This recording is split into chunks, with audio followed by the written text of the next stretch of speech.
তাআলা মানব জাতির সম্মানের মানদণ্ডের কথা বলে দিয়েছেন। অনেকে মনে করে আমি উচ্চ বংশীয় মানুষ, আমি মনে হয় মর্যাদাপূর্ণ। আবার অনেকে মনে করে আমার বংশ নিচু, আমি মনে হয় মর্যাদা কম। কিন্তু আল্লাহ তাআলা সম্পদ, শিক্ষা, বংশ এগুলোর মাধ্যমে সম্মানের মাপকাঠি নির্ধারণ করেন নাই। আল্লাহ তাআলা এরপরে জানায় দিলেন, ইন্না আকরামাকুম ইনদাল্লাহি আতকাকুম। আল্লাহ তাআলা বিভিন্ন গোত্র, বংশ এগুলো আল্লাহ তাআলাই করেছেন। একজন উচ্চ বংশীয় মানুষ অহংকার করার সুযোগ নাই, কারণ তাকে উচ্চ বংশীয় মানুষ বানাইছেন কে? আরেকজন নিম্ন বংশীয় মানুষ, তার নিজেকে ছোট ভাবার কারণ নাই, কারণ আল্লাহ তাআলাই তাকে বানিয়েছেন। বলে একজনের চামড়া হলো সুন্দর সাদা, অহংকার করার কারণ নাই, কারণ আল্লাহ তাআলাই তাকে সুন্দর বানিয়েছেন। আবার আফ্রিকার মানুষগুলো কালো, তাদের ছোট হওয়ার কোনো কারণ নাই, আমাদেরও হিংসা করার কোনো কারণ নাই, কারণ সে নিজের থেকে কালো হয় নাই, বরং তাকে কালো যিনি বানিয়েছেন তিনি কে? এজন্য যেই মানুষগুলো বংশ, সম্মান, শিক্ষা, টাকা পয়সা এগুলাকে সম্মানের মাপকাঠি মনে করে, আল্লাহ তাআলা তাদেরকে জানায়া দিচ্ছেন, শোনো, এই যে বিভিন্ন বংশ, গোত্রে, বিভিন্ন কালারে আমি যে আল্লাহ তাআলা তোমাদেরকে সৃষ্টি করেছি, বিভিন্ন গোত্রে বিভক্ত করেছি, বিভিন্ন কালারে তোমাদেরকে যে আলাদা আলাদা করছি, এটা মনে করো না যে সুন্দর হইলেই আমি আল্লাহর কাছে সম্মানিত। বরং আল্লাহ তাআলা এর পর জানিয়ে দিয়েছেন, ইন্না আকরামাকুম ইনদাল্লাহি আতকাকুম। তোমাদের মধ্যে আল্লাহ তাআলার কাছে সম্মানিত কে? বলে যার যত বেশি তাকওয়া সে তত বেশি সম্মানিত। সুবহানাল্লাহ। তাহলে প্রথমে আমরা বলতেছিলাম যে মানুষের সাথে মানুষের সৃষ্টিগত একটা সম্পর্ক আছে। এই সৃষ্টিগত সম্পর্ক সবার সাথে সবার আছে, সব ধর্মের মানুষের সাথে আছে। কিন্তু আল্লাহ তাআলা দুনিয়ায় পাঠানোর পর আরেকটা সম্পর্ক রেখেছেন, বলে সেটার নাম হলো ঈমানি সম্পর্ক। সেটার নাম কি? ঈমানি সম্পর্ক। মনে রাখবেন, ঈমানের সম্পর্ক এতটা মজবুত, ঈমানি বন্ধন এতটা মজবুত, আল্লাহ সুবহানাহু ওয়া তাআলা রাসূলুল্লাহ সাল্লাল্লাহু আলাইহি ওয়াসাল্লাম হাদিসের মধ্যে, আল্লাহ তাআলা কোরআনুল কারীমের মধ্যে এই ঈমানি বন্ধন ওয়ালা মানুষগুলাকে পরস্পর ভাই বলে অভিহিত করেছেন। সুবহানাল্লাহ বলেন। ঈমানি বন্ধনের ভাই যে অনেক সময় আপন ভাইয়ের চাইতে তার সাথে সম্পর্ক বেশি থাকে। কেন? বলে আপন ভাই রক্তের সম্পর্কের, ও যদি কখনো ইসলাম বিদ্বেষী কোনো কাজ করে, ও যদি ইসলামের বিরুদ্ধাচরণ করে, ও যদি কোরআনের বিপক্ষে চলে যায়, ও যদি নবীর বিপক্ষে চলে যায়, ও যদি ইসলামের বিপক্ষে চলে যায়, ইমানদার রক্তের আপন ভাই হলেও তার সাথে সম্পর্ক ছিন্ন করতে দ্বিধা দ্বন্দ্বের মধ্যে পড়ে না। ঠিক কিনা বলে? এজন্য ঈমানি বন্ধন মজবুত বন্ধন, রক্তের বন্ধনও যেখানে ফেল মেরে যায়। যেমন রাসূলুল্লাহ সাল্লাল্লাহু আলাইহি ওয়াসাল্লাম হিজরত করে যখন মক্কা থেকে মদিনায় এসেছেন, মদিনায় আসার দ্বিতীয় বছর ঐতিহাসিক বদরের যুদ্ধ সংঘটিত হয়। বদরের যুদ্ধের ইতিহাস লম্বা ইতিহাস। প্রথম অবস্থায় মূল কথা হলো, বদরের মতো বড় যুদ্ধ কাফেরদের সাথে হওয়ার কথা ছিল না, সম্ভাবনাও ছিল না। মূলত ছোট্ট একটা কাফেলা আবু সুফিয়ানের বাণিজ্যিক কাফেলাকে ধাওয়া করার জন্য গিয়েছিল। যখন আবু সুফিয়ান টের পাইছে আমার এই কাফেলা শত্রুর দ্বারা আক্রান্ত হতে পারে, মক্কায় খবর পাঠায় দিয়েছে, আবু জেহেল আমার কাফেলা তো আক্রান্ত হওয়ার সম্ভাবনা আছে, তোমরা সাহায্যের জন্য ফোর্স পাঠাও, বাহিনী পাঠাও। আবু জেহেল শক্তিশালী এক বাহিনী নিয়ে চলে আসছে। 1000 সশস্ত্র সৈন্য নিয়ে আবু জেহেল চলে আসছে, রওনা দিয়ে দিয়েছে। ওই দিক দিয়া আবু সুফিয়ান তার কাফেলা নিয়ে নিরাপদ জায়গায় পৌঁছে গেল। আবু সুফিয়ান আবার খবর পাঠাইছে, আবু জেহেল আমরা এখন নিরাপদ জায়গায় চলে এসেছি, আর আক্রমণের কোনো সম্ভাবনা নাই, তুমি বাহিনী নিয়ে মক্কায় ফিরে যাও। কিন্তু আসলে আবু জেহেলের মরণ তো লেখা ছিল বদরের ময়দানে। কয় না, এত বড় বাহিনী নিয়ে আসছি, ফিরা যাব নাকি? আমরা মুসলমানদের সাথে লড়াই করেই যাব। আবু সুফিয়ান কাফেলা নিয়ে, বাণিজ্য কাফেলা নিয়ে মক্কার পথে, আর আবু জেহেল তার বাহিনী নিয়ে চলে আসছে বদরে। এমন এক পরিস্থিতি, লম্বা কথা সংক্ষিপ্ত সারে বলতেছি, যে অবস্থা এমন, মুসলমানদের কাফেরদের সাথে যুদ্ধ না করে এখন আর কোনো উপায় নাই, যুদ্ধ করতেই হবে। অবস্থা এইরকম। রাসূলুল্লাহ সাল্লাল্লাহু আলাইহি ওয়াসাল্লাম এইরকম বড় যুদ্ধের প্রস্তুতি নিয়ে যান নাই। আবার এখনকার মতো জামানা না তো, যে মনে করেন ঢাকা থেকে চিটাগাং আসতে হবে, কোনো মতে বিমানে উঠে বিমানটা ছাড়তে পারলে হইলো, 40 মিনিটের মধ্যে চট্টগ্রাম চলে আসে। তখনকার জামানা তো গাড়িও ছিল না। এই যে 70 মাইল পথ অতিক্রম দেওয়ার জন্য লম্বা সময় দরকার হইতো। এত সময় নাই যে মদিনায় গিয়ে বাহিনী প্রস্তুত করে আবার বদরে এসে তাদের সাথে যুদ্ধ করা, এত সময়ও নাই। অবস্থা এরকম, সৈন্য যা আছে তাই নিয়ে ওদের সাথে যুদ্ধ করতেই হবে, এছাড়া আর উপায় নেই। কাফেররা প্রস্তুত। নবীজির সাথে সর্বসাকুল্য সৈন্য সংখ্যা হইল 313 জন। 5টা তলোয়ারও নাই তাদের সাথে, ঘোড়াও নাই। আবার দেখেন, ওই বছর রোজা ফরজ হয়েছে, বদরের যুদ্ধ হয়েছে 17ই রমজান, এবং প্রচন্ড গরম ছিল ওই বছর। এর মধ্যে রাসূল আকরাম সাল্লাল্লাহু আলাইহি ওয়াসাল্লাম চিন্তা করতেছিলেন যে এদেরকে যে যুদ্ধের কথা বলবো, একটা হলো লোকজন কম যদি হয়, অস্ত্র যদি ভারী থাকে, একজন 10 জনের সাথে লড়াই করে পারে, ঠিক কিনা বলেন? একজনের কাছে যদি একটা বন্দুক থাকে, বন্দুকে যদি 100 গুলি থাকে, তার সামনে 50 জন কোনো ব্যাপার, ও একাই তো 100। অনেক সময় মানুষের সংখ্যাধিক্য না থাকলেও অস্ত্রের কারণে সে একা 10 জনের সাথে লড়াই করতে পারে। মুসলমানদের অবস্থা কি? বলে সংখ্যাও কম, অস্ত্রও কম। কিন্তু বলেন তো, এইগুলো কম হতে পারে, কিন্তু ইমানি শক্তি কি কম নাকি? ইমানি শক্তি কম না। এরপরেও নবীজি আরেকটা চিন্তা করতেছেন, কাফেলায় মুহাজির সাহাবী বেশি। মুহাজির যারা, তারা তো যুদ্ধ করবে তাদের আত্মীয় স্বজনের বিরুদ্ধে। মক্কার কাফেরদের সাথে যদি যুদ্ধ করতে হয়, তাহলে মুহাজিররা অস্ত্র ধারণ করবে কাদের বিরুদ্ধে? বলে কেউ ভাইয়ের বিরুদ্ধে, কেউ বাবার বিরুদ্ধে, কেউ সন্তানের বিরুদ্ধে। নবীজি চিন্তা করতেছিলেন, এরা ইমানের জন্য কত ত্যাগ স্বীকার করলো, এখন যদি বলি তোমার বাবার বিরুদ্ধে অস্ত্র ধারণ করতে হবে, হয়তো এরা রাজি নাও হতে পারে। নবীজি সাল্লাল্লাহু আলাইহি ওয়াসাল্লাম মুহাজির এবং আনসারদেরকে নিয়ে পরামর্শে বসে গেলেন, কি করা যায়। মুহাজিরদের কাছে জিজ্ঞাসা করলেন, তোমাদের মত কি? যুদ্ধ না করে তো উপায় নাই। মুহাজিরদের পক্ষ থেকে যে জবাব, তার সারমর্ম হলো, ইয়া রাসূলুল্লাহ, আমরা ঈমানের জন্য বাড়ি ছেড়েছি, ঘর ছেড়েছি, সম্পদ ছেড়েছি, টাকা পয়সা ছেড়েছি। ঈমানের জন্য যদি জীবন দিতে হয়, আমরা জীবন দেওয়ার জন্য প্রস্তুত আছি। জীবন যদি দিতে হয়, আমরা জীবন দেওয়ার জন্য রেডি। একটু ভলিউম বাড়াবা, এতবার বলতে তো ভালো লাগে না, ভলিউম বাড়াও। তুমি কি পারো? তুমিও পারো না, বসে রেখে গেছে তোমার। তাহলে ঈমানের জন্য যদি জীবন দিতে হয়, আমরা জীবন দিতেও প্রস্তুত আছি। যাক, মুহাজিরদের মত পাওয়া গেল। এরপরে নবীজি সাল্লাল্লাহু আলাইহি ওয়াসাল্লাম আনসার সাহাবী যারা ছিল, তাদেরকে পরামর্শ যাচ্ছে যে তোমরা কি বলো। আনসারদের পক্ষ থেকে জবাব, ইয়া রাসূলুল্লাহ, আপনি চিন্তা করবেন না, আমরা আপনার সামনে, পেছনে, ডানে বামে, চতুর্দিকে অবস্থান করে এমন ভাবে যুদ্ধ করব যে আপনি খুশি হয়ে যাবেন।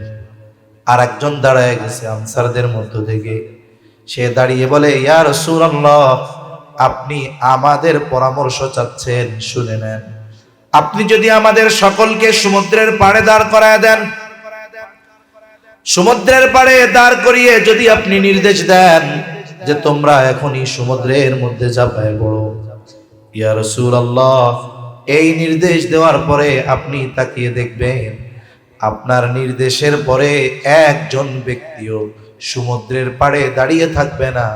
আপনি নির্দেশ দেওয়ার সাথে সাথে সবাই সমুদ্রের মধ্যে মুহূর্তের মধ্যে ঝাঁপায়া পড়বে।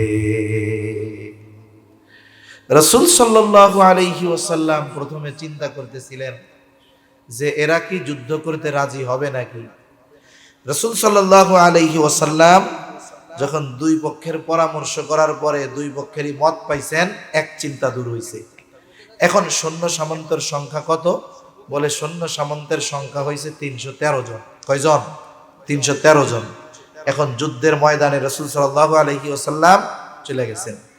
এই 313 জনের মধ্যে একজন সাহাবী, স্পেশাল ভাবে জান্নাতের সুসংবাদ প্রাপ্ত 10 জনের একজন, ওনার নাম হলো আবু উবায়দা ইবনুল জাররাহ রাদিয়াল্লাহু তাআলা আনহু। উনিও যুদ্ধের ময়দানে কাফেরদের সাথে যুদ্ধ করতেছে। হঠাৎ খেয়াল করে দেখে কাফেরদের পক্ষে মুসলমানদের বিপক্ষে যুদ্ধ করার জন্য তার বাবা জাররাহ কাফেরদের পক্ষে যুদ্ধ করার জন্য আসছে। এইবার আবু উবায়দা তার বাবা জাররাহকে বারবার খেয়াল করতেছে যে সে কি করে। একবার সে খেয়াল করলো জাররাহ নবীজির উপরে আক্রমণ করার জন্য টার্গেট নিচ্ছে। আবু উবায়দা গিয়া তার বাবা জাররাহকে প্রতিহত কইরা দিল, সরায়া দিল। দ্বিতীয়বার আবার খেয়াল করে জাররাহ নবীজির উপরে আক্রমণ করার জন্য সুযোগ খুঁজতেছে। আবু উবায়দা টের পায়া আবার বাপরে সরায়া দিছে। তৃতীয়বার আবার খেয়াল করে যে আবু উবায়দার বাবা জাররাহ নবীজির উপরে আক্রমণ করার জন্য চেষ্টা করতেছে। এইবার আবু উবায়দার ধৈর্যচ্যুত হয়ে গেল। এবার আর বাবাকে সে সুযোগ দেয় নাই, বাবার সাথে লড়াইয়ে লিপ্ত হয়ে গেছে। লড়াইয়ের এক পর্যায়ে আবু উবায়দা নিজের বাবাকে দুনিয়া থেকে চিরতরে বিদায় করে দিয়েছে। সম্পর্ক কি? বাপ আর ছেলে। আমার বলার মূল উদ্দেশ্য যেটা ছিল, ইমানি বন্ধন কত মজবুত এক বন্ধন। বলে বাপ যদি ইসলামের বিপক্ষে চলে যায়, ইমানদার বাবাকেও ছাড় দিতে রাজি নয়।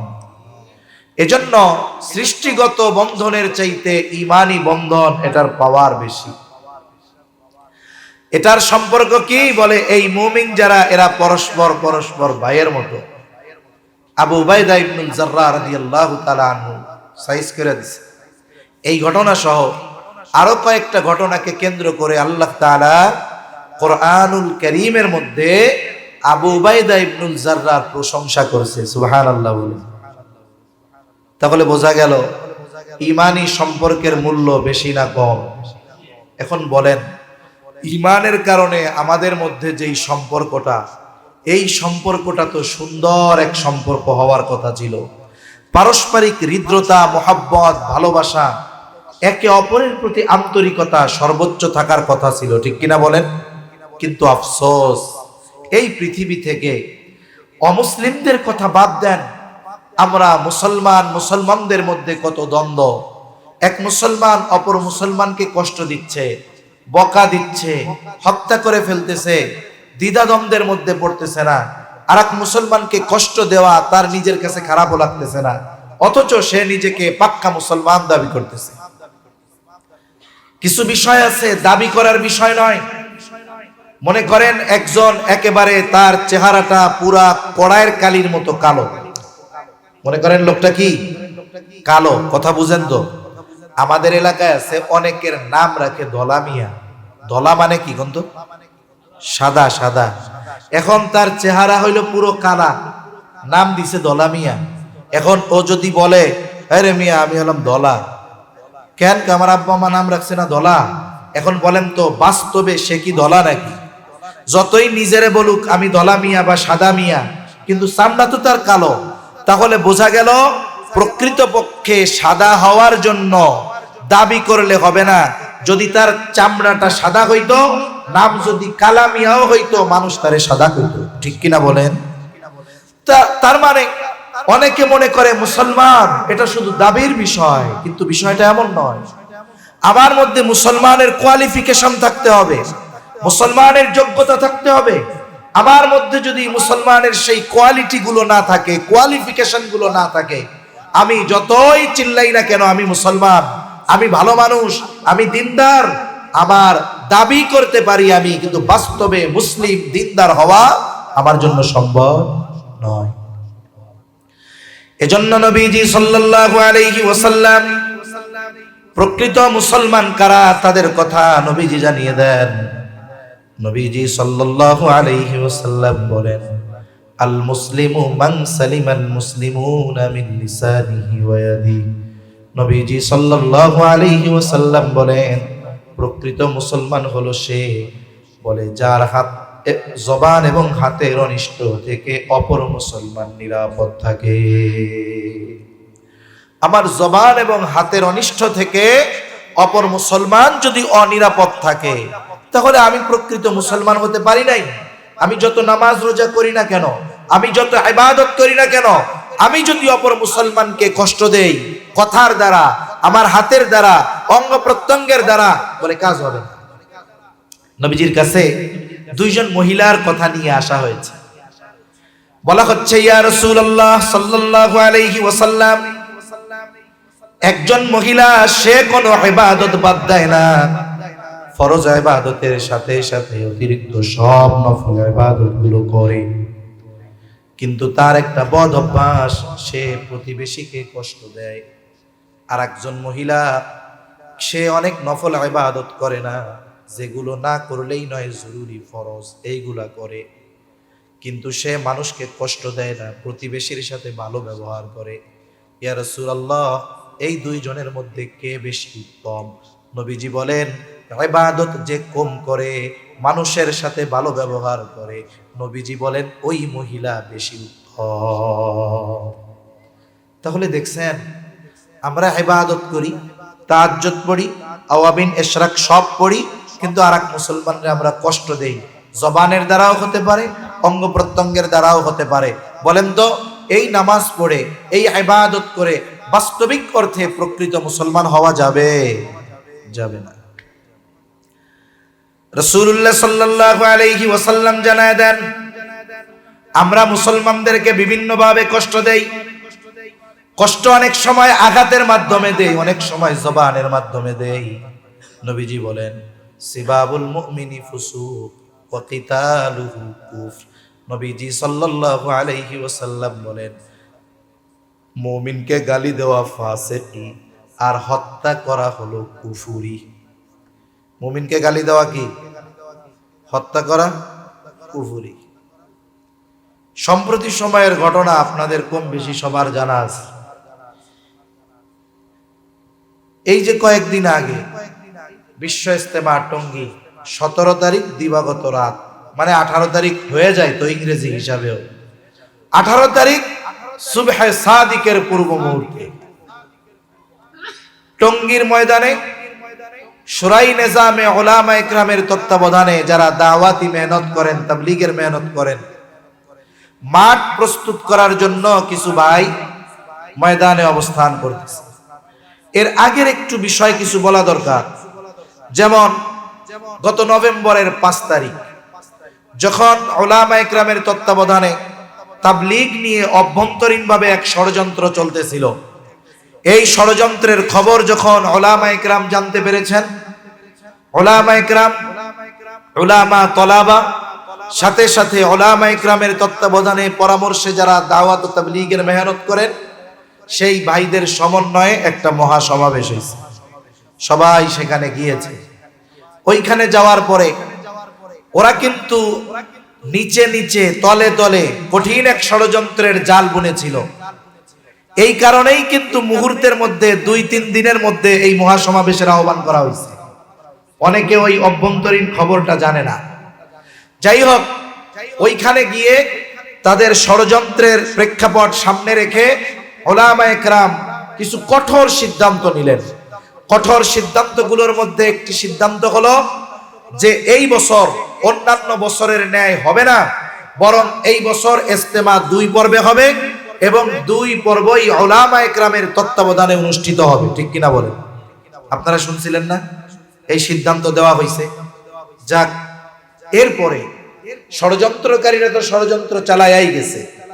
এর কিছুদিন পরেই, কয়েকদিনের মধ্যে উপদেষ্টা মণ্ডলীর মধ্য থেকে ধর্মীয় উপদেষ্টা, স্বরাষ্ট্র উপদেষ্টা সহ আরো বেশ কিছু গণ্যমান্য ব্যক্তি, প্রশাসনের লোকজন সহ উলামায়ে কেরামের কাছে গেলেন। তারাও বুঝতে পারছে যে উলামায়ে কেরাম যদি শক্ত অবস্থানে থাকেন তাহলে অবশ্যই দুই পর্বেই তারা ইজতেমা করবেন এবং তথাকথিত ইতাআতি যারা, এরা টঙ্গীর ময়দানে ঢুকবার সুযোগ পর্যন্ত পাবে না। ওনারা বুঝতে পারছে। কিন্তু দেশের সার্বিক বিষয় বিবেচনা করে, অন্যান্য আরো বিষয়কে সামনে রেখে ওনারা উলামায়ে কেরামের কাছে গেলেন। উলামায়ে কেরামের কাছে গিয়ে তাদেরকে বললেন যে দেখেন, রাষ্ট্রের পরিস্থিতি, সার্বিক পরিস্থিতি, বিশৃঙ্খলা, সমস্ত কিছু বিবেচনা করে আপনাদের কাছে আমাদের অনুরোধ, আপনারা বিগত সময়ে যেভাবে ইজতেমা হয়ে আসতেছে আপনারা ওইভাবেই করেন। তার মানে বিগত বছরগুলো কেমনে হয়েছে? বিগত বছরগুলোতে হয়েছে যে প্রথম পর্ব উলামায়ে কেরামের তত্ত্বাবধানে হয়েছে, দ্বিতীয় পর্ব ইতাআতিরা করেছে। মাঠ প্রস্তুত করেছে কারা? বলে মাঠ প্রস্তুত করেছে উলামায়ে কেরামের তত্ত্বাবধানে শুরাই নিজামের সাথীরা। সাথে সাথে জোড়ের পরে মাঠ প্রস্তুতের কাজে লেগে গেছে। প্রথম পর্বের ইজতেমা শেষ, এরপরে দ্বিতীয় পর্বে তারা ইজতেমা করছে। উলামায়ে কেরাম বললেন যে আমরা প্রশাসনের প্রতি সম্মান দেখিয়ে, উপদেষ্টাদের প্রতি সম্মান দেখিয়ে, রাষ্ট্রের বৃহৎ স্বার্থের কথা চিন্তা করে আপনাদের এই দাবি মাইনা নিলাম। তবে আমাদেরও একটা দাবি, দ্বিতীয় পর্ব ওনারা করবে ঠিক, কিন্তু বিগত সময়ে যেমন পীর এ দেশে আসতে পারে নাই, আসতে দেওয়া হয় নাই, এবারও তাকে আসতে দেওয়া হবে না। উপদেষ্টা মণ্ডলী, প্রশাসন বলছে আচ্ছা ঠিক আছে, ধন্যবাদ জানায় তারা চলে গেল। এখন দেখেন, প্রথম বিষয়, উলামায়ে কেরাম শক্ত অবস্থানে ছিলেন যে দুই পর্বই তারা করবেন, কিন্তু উপদেষ্টা মণ্ডলী, প্রশাসন এবং রাষ্ট্রের প্রতি সম্মান দেখিয়ে, সার্বিক বিষয় বিবেচনা করে ওই অবস্থান থেকে তারা সরে আসলেন। বলেন তো, এটা কি উলামায়ে কেরামের দুর্বলতা ছিল না উদারতা ছিল? নিঃসন্দেহ উদারতা। যে মানুষগুলো উদারতাকে দুর্বলতা ভাবে, আসলে এরা বলদ, এরা বোকা। যখন উলামায়ে কেরাম সিদ্ধান্ত থেকে সরে আসছে, ওরাও অভ্যন্তরীণভাবে চিন্তা করতেছে, তাইলে আমরাও যদি আর একটু চাপ দিতে পারি, তাইলে আমরাও ইজতেমার ময়দানে আগে গিয়া জোর কইরা ওইখানে অবস্থান নিয়ে ইজতেমা করব, সাথে সাথে আমরা সাদ কান্দলবিকেও আনতে পারবো। ওরা মনে করছে প্রশাসনের চাপে, ভয়ে উলামায়ে কেরাম দুই পর্বের ইজতেমা থেকে দূরে সরে আইসা এক পর্বে রাজি হইছে। আসলে কি বিষয়টা তাই ছিল নাকি? রাষ্ট্রের কথা বিবেচনা করে, প্রশাসনের প্রতি রেসপেক্ট দেখিয়ে, এদিক দিয়ে ওরা আবার সমন্বয়ক যারা আছে, ছাত্র, এদের নেতা যারা আছে, ওদেরকে ভুলভাল বুঝায়া ওই টঙ্গীর ইজতেমার ময়দানে যেখানে অবস্থান করতেছিল শুরাই নিজামের সাথীরা, যারা মাঠ প্রস্তুত করতেছিল, ওরা চিন্তা করছে ওদেরকে হটায়া ওই জায়গায় জোড় করার নামে ঢুইকা মাঠ দখল দিয়ে দিবে। এই ইচ্ছা তাদের। বুঝাইছে কাদের? বুঝাইছে গিয়া হাসানাত, আব্দুল্লাহ, সার্জিস আলম সহ যারা নেতৃত্ব স্থানীয় ছাত্র বৈষম্য আন্দোলনের আছে, এদেরকে বুঝাইছে। যাক, এরাও মোটামুটি তাদের সাথে কথা বলছে যে আচ্ছা ঠিক আছে, আপনাদের বিষয়গুলো জানলাম, যেহেতু এই জায়গায় দ্বিপাক্ষিক একটা বিষয় আছে, গভীর রাত 1টা-1:30টার দিকে ওই টঙ্গী থেকে তাদের সাথে আলোচনা করে ওরা আসছে গিয়া কাকরাইলে উলামায়ে কেরামের সাথে আলোচনা করবে যে পরিস্থিতি তো এই, এদেরকে একটু সুযোগ দেওয়া যায় কিনা। এদিক দিয়ে ওরা আবার ওদের বইলা রাখছে যে শুনেন, আমরা চূড়ান্ত কোনো সিদ্ধান্ত দেওয়ার আগে আপনারা মাঠে ঢুকবেন না। এই বিষয়টা প্রশাসনও জানে, ছাত্র নেতারাও জানে, অন্যান্য সবাই জানে। আলোচনা চলতেছে উলামায়ে কেরামের সাথে। 2:45-3টার দিকের ঘটনা, রাত। ইতিমধ্যে কি হলো, কোন সিদ্ধান্ত আসার পূর্বেই ওরা সশস্ত্র অবস্থায় ওখানে সারা দেশ থেকে গোপনে হাজার হাজার মানুষকে নিয়ে গেছে ওই জায়গায়। ওই রাত্রে আবার আমি এক জায়গা থেকে, কুমিল্লা থেকে প্রোগ্রাম করে রাতের বেলায়, পরের দিন 18 তারিখ দুপুর বেলায় প্রোগ্রাম ময়মনসিংহ ফ্লাইওভারের উপর দিয়ে যাচ্ছি, ইজতেমার পাশেই যে ফ্লাইওভার, স্টেশন রোডের উপর দিয়া। ওখানে দেখলাম হাজার হাজার মানুষ রোডের পশ্চিম পাশে দাঁড়িয়ে ময়দানের দিকে তাকায় আছে, কি জানি দেখে। আমরা তো রানিং গাড়িতে, ছোট গাড়ি, কিছু দেখাও যায় না, বুঝতে পারতেছি না। তখন যে ওইখানে ওই কাহিনী ঘটতেছে সেটা আমরা তখনও জানি না। তা কি হলো, কোন সিদ্ধান্ত আসার পূর্বেই ওরা পশ্চিম দিকের টিনের যে বেড়া ভেঙে ভিতরে ঢুকে গেল। হাতে কি মোটা মোটা লাঠি, সাথে কয়েকজন রড নিছে, এইরকম লম্বা লম্বা কিরিস রামদাও নিয়ে ঢুকছে ভিতরে। চিন্তা করেন, সিদ্ধান্ত আসার পূর্বে কি হলো। ফজরের নামাজের পর এমনিতেই একটু মোবাইলটা খুলছি, ইতিমধ্যে নোটিফিকেশন আসলো যে দেখলাম যে অলরেডি আমাদের কিশোরগঞ্জের এক ভাইকে বুকের মধ্যে পেটের মধ্যে ছুরি ঢুকায়া, ছুরি এরকম মুড়াইছে, বুঝেন তো, ঢুকাইছে পেটের মধ্যে এইভাবে মুড়াইছে, মাত্রাতিরিক্ত রক্তক্ষরণে আমাদের ওই ভাই ইন্তেকাল করেছে। অপর দিক দিয়ে আরো কয়েকজন হত্যা করেছে, 4 জন অফিসিয়াল ভাবে ঘোষণা দেওয়া হয়েছে, আরো কতজন আহত হয়েছে। একটু চিন্তা করেন, 2018 সালে 1 ডিসেম্বর এই অকারেন্স তারা একবার করেছিল। এরপরে তারা যখন ক্ষমা চাইছে, মাফ করে দেওয়া হয়েছে, চুপচাপ স্বাভাবিক গতিতে আবার চলতেছিল। আবার এদেরকে কারা উস্কানি দিয়ে দেশের পরিবেশকে অস্থিতিশীল করার জন্য, এই পরিবেশকে অশান্ত করার জন্য কারা উস্কানি দিল, কাদের উস্কানিতে এগুলো তারা করলো, এই বিষয়টা আমাদের দাবি প্রশাসন নিখুঁতভাবে খুঁজে বের করে উস্কানিদাতা সহ এই অপরাধের সাথে যারা জড়িত তাদেরকে যথোপযুক্ত শাস্তি দিতে হবে, ঠিক কিনা বলো। এখন কি হইল, ওরা তো ভেতরে ঢুকে গেছে, অপর দিক দিয়ে ওদের কাছে ফোন আসছে যে কাহিনী তো এই, গ্যাঞ্জাম শুরু হয়ে গেছে ভিতরে। যারা ছিল ময়দানে তারা কেউ ঘুমে, কেউ তাহাজ্জুদ পড়তেছে, অল্প কিছু সাথী পাহারা দিচ্ছে। এইভাবে ঘুমন্ত নিরস্ত্র মানুষগুলাকে নির্মমভাবে পিটিয়ে হত্যা করে আহত করে মাঠ থেকে বের করা হয়েছে। এক ভাই প্রত্যক্ষদর্শী জেনারেল মানুষ, উনি বক্তব্য দিচ্ছেন যে এখানে ওরা যখন ঢোকার পরে আমাদের সবার মোবাইল নিয়ে গেছে, টাচ ফোন প্রায় 100-র মতো, বাটন ফোন প্রায় 200-250 নিয়ে ব্যাগের মধ্যে ভরছে। বলে আহা, একজনকে পিটাইতে দেখলাম মোটা লাঠি দিয়ে, এত পরিমাণ পিটাইছে যে তার পাটা ভেঙে গেছে, হাড্ডি ভেঙে রক্ত শুধু না, বলে রক্তের মধ্যে যে হাড্ডির মধ্যে যে ক্যালসিয়াম আছে এইটা ঝরে ঝরে পড়তেছে। কি নৃশংস এক দৃশ্য যে এই মানুষগুলো যারা মানুষকে আল্লাহর পথে ডাকে, এই মানুষগুলো লাঠি হাতে এইভাবে মানুষকে পিটাইতে পারে, এটা আমরা কল্পনাও করতে পারি। একটু চিন্তা করে দেখেন। উপরন্তু কেন বলতেছি কথাগুলো, মুমিনকে হত্যা করা কুফরি, একটা গুনাহ, কবিরা গুনাহ। একজন কবিরা গুনাহ করে, কিন্তু গুনাহকে গুনাহ মনে করে যে এটা কবিরা গুনাহ, সে বিশ্বাস করে, আবার ওই গুনাহটা করে। তাহলে কি হবে, বলে গুনাহ করার কারণে সে পাপী হবে, তবে এই গুনাহকে কবিরা গুনাহ মনে করার কারণে সে বেঈমান হবে না। কথাটা বুঝতে পারছেন? কিন্তু আরেকজন একটা কবিরা গুনাহ করে না, মনে করেন মদ খাওয়া হারাম, একজন মদ খায়, মদকে হারাম জেনেই খায়, তাহলে তার বড় গুনাহ হলো ঠিক, কিন্তু সে বেঈমান হলো না।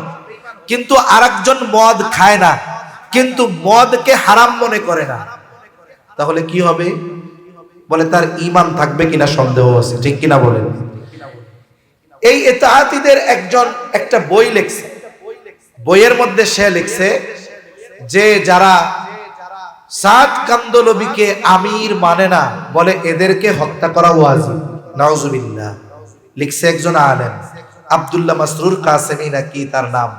এখন লিখছে যে যারা সাদ সাহেবকে আমির মানে না, এদের হত্যা করা কি, জোরে বলেন, ওয়াজিব। লিখছে তারা।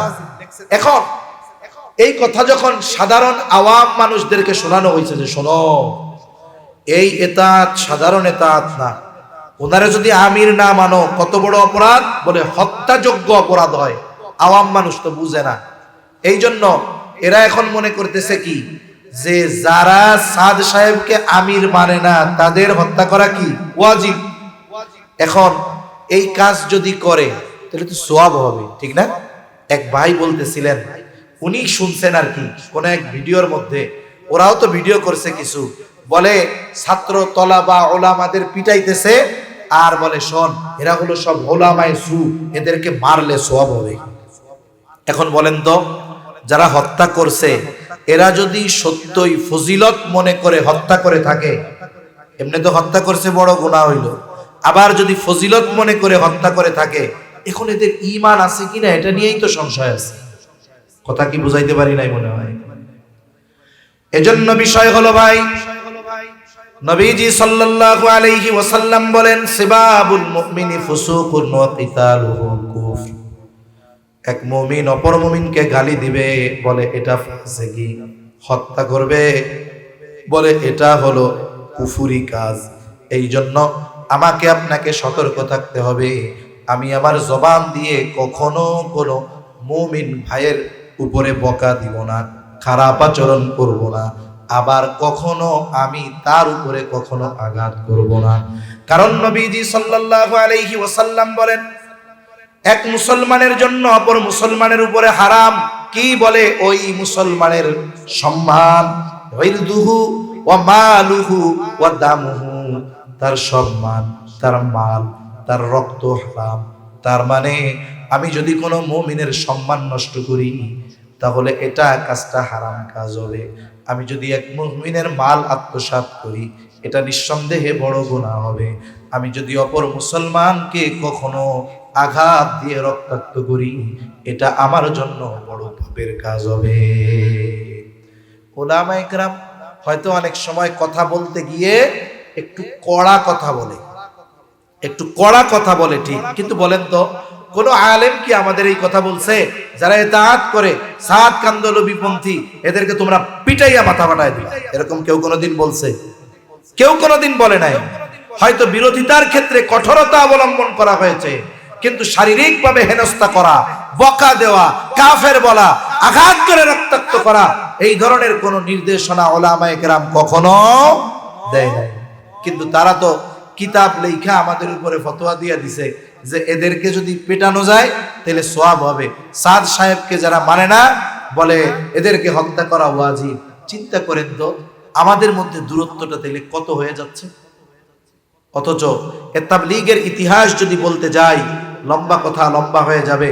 এ তাবলীগ বাংলাদেশের ভূখণ্ডে শুরু হয়েছে উলামায়ে কেরামের মাধ্যমে। তাবলীগের শুরু কোথায়?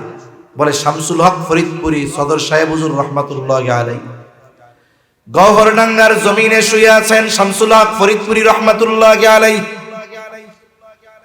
ওনার মাধ্যমে বাংলাদেশে সর্বপ্রথম তাবলীগের কাজ শুরু হয়েছে।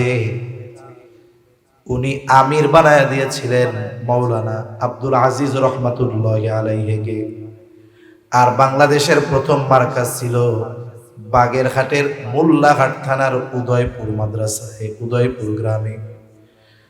সদর সাহেব হুজুর রহমাতুল্লাহি আলাইহি খেয়াল করলেন, যেহেতু এই কাজের বিস্তার এলাকা ভিত্তিক নয়, বরং আন্তর্জাতিকভাবে বিস্তৃত, তাহলে আমাদের দেশেও যেহেতু এই কাজের বিস্তার অনেক হবে, এর হেড অফিস, কেন্দ্রবিন্দু বা মার্কাজ রাজধানীতে হওয়া দরকার। কারণ দেখবেন ফ্যাক্টরি চট্টগ্রামে, বলে এই ফ্যাক্টরির হেড অফিস গিয়া হইল ঢাকায়, তাই না? ফ্যাক্টরি হলো চট্টগ্রাম, হেড অফিস কোন জায়গায়? ঢাকায়। ছোট্ট একটা অফিস নিয়ে হেড অফিস বানায় রাখছে, ওইটাই কিন্তু মূল। ফ্যাক্টরি আছে চট্টগ্রামে, কিন্তু ব্যবসা সব পরিচালিত হয় ঢাকা থেকে। কেন? বলে ঢাকা হলো বাংলাদেশের রাজধানী, এখান থেকে সারা দেশে পৌঁছানো, যোগাযোগ করা এগুলো সহজ। এজন্য সদর সাহেব হুজুর চিন্তা করলেন কি করা যায়, তাহলে আমাদেরও মার্কাজ ঢাকায় নিতে হবে। এই ফিকির থেকে বাংলাদেশের সর্বপ্রথম এই কাকরাইল মার্কাজ, আর ইজতেমা হয় 1966 সালে।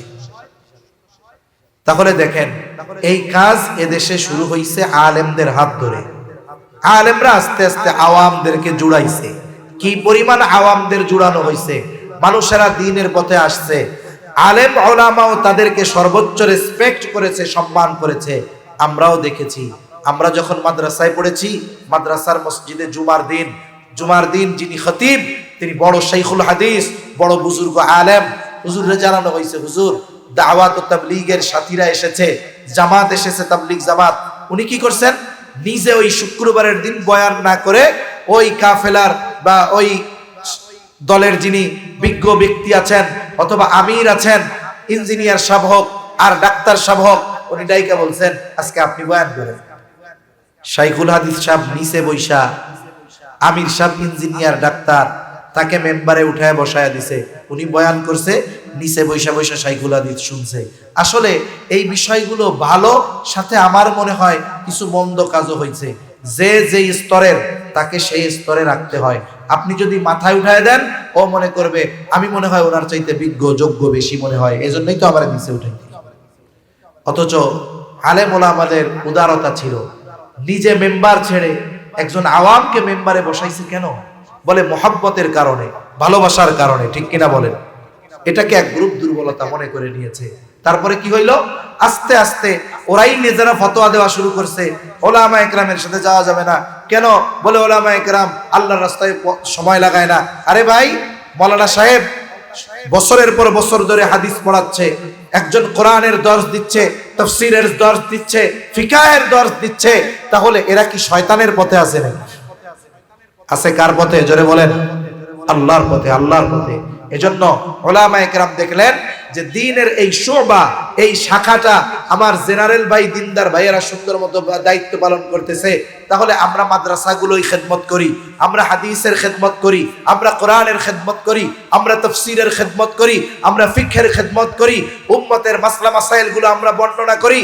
এই সুযোগে ওনারা একটা সময় আস্তে আস্তে লাইনচ্যুত হওয়া শুরু করছে। এক সময় তো বলাই শুরু করছে, বলে যে আলেম দাওরায়ে হাদিসের পরে এক সাল লাগায় না, ওই আলেমের কাছ থেকে ফতোয়া নেওয়া যাবে না। এরকম কথাও এদেশে হয়েছে কি হয় নাই? হয়েছে। এই যে বিভ্রান্তমূলক কথা, উল্টাপাল্টা কথা যখন তারা বলা শুরু করছে, তখনই উলামা একরাম তাদেরকে সঠিক পথে আনার জন্য সংশোধনের বার্তা দিচ্ছে যে আপনারা ঠিক হয়ে যান, আপনারা নির্দিষ্ট গণ্ডির মধ্যে থাকেন, বাহিরের দিকে নজর দেওয়ার আপনাদের দরকার নাই। কিন্তু সমস্যা কি? শয়তান ওদেরকে বুঝাইতেছে, তোরা এত ইবাদত করস, তোরা আল্লাহর রাস্তায় সময় লাগাস, আরে বেটা এরা শুধু বইয়া বইয়া থাকে আর উল্টাপাল্টা কথা কয়। আস্তে আস্তে তাদের অন্তরে আলেমের বিদ্বেষ শয়তান আস্তে আস্তে ঢুকাইয়া দিচ্ছে। এখন কি হইল? ওলামা একরাম তাদেরকে পরিশুদ্ধ করার জন্য, সঠিক পথে আনার জন্য যখন তাদেরকে উপদেশ দেয়, নসিহত করে, তখন মনে করে এই আলেমরা আমাদের শুভাকাঙ্ক্ষী না, আমাদের হিতাকাঙ্ক্ষী না, এরা মনে হয় আমাকে জায়গা দখল নিতে চায়।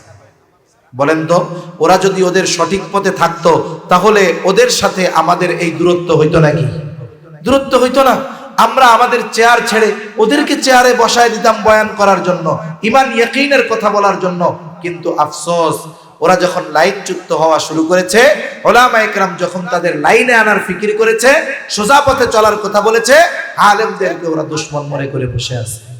এখন বলেন, এজন্য এই যে সরল মনা হাজার হাজার লাখো লাখো সাধারণ মানুষ যাদের দিমাগের মধ্যে ঢুকায় দেওয়া হলো, এই যে আলেম যারা এতাআতি যারা নয়, সাদ কামদুলবির এতাআত যারা করে না, এদেরকে মারলে সওয়াব হবে।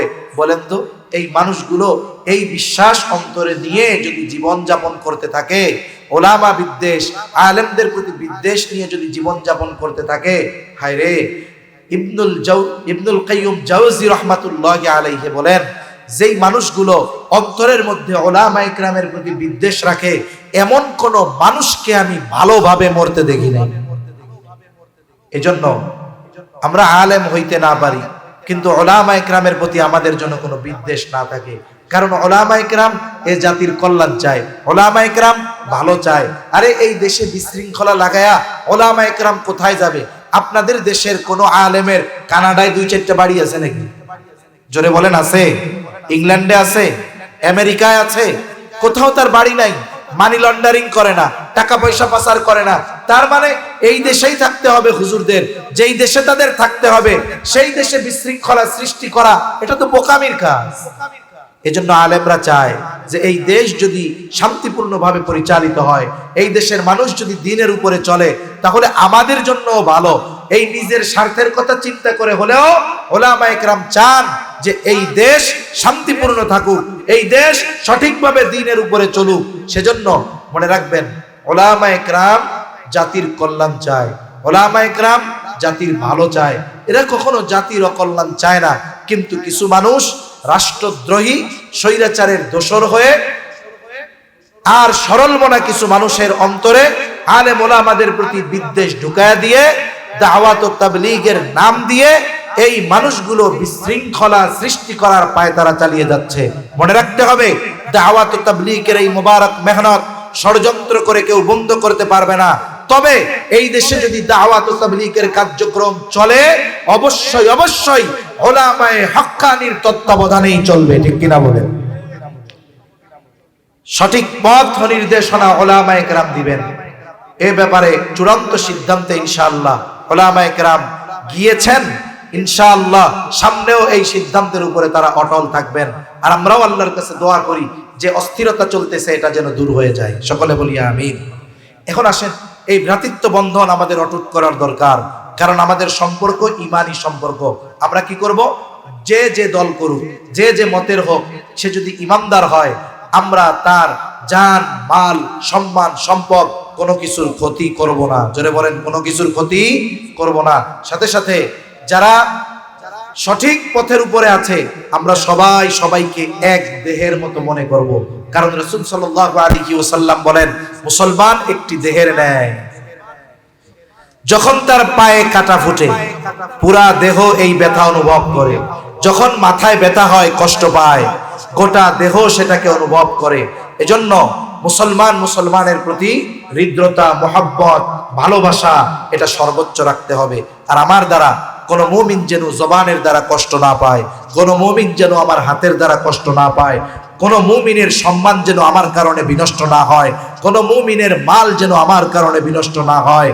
আমি আর একজন মুমিনের সম্মান হেফাজতের ব্যবস্থা করব। মুমিন যদি বিপদ আপদ মুসিবতে পড়ে, আমি তার জন্য সাহায্যের জন্য এগিয়ে যাব, তাহলে কি হবে? আল্লাহ রাব্বুল আলামিনও আমাকে সাহায্য করবেন। আমি যদি এক মুমিনের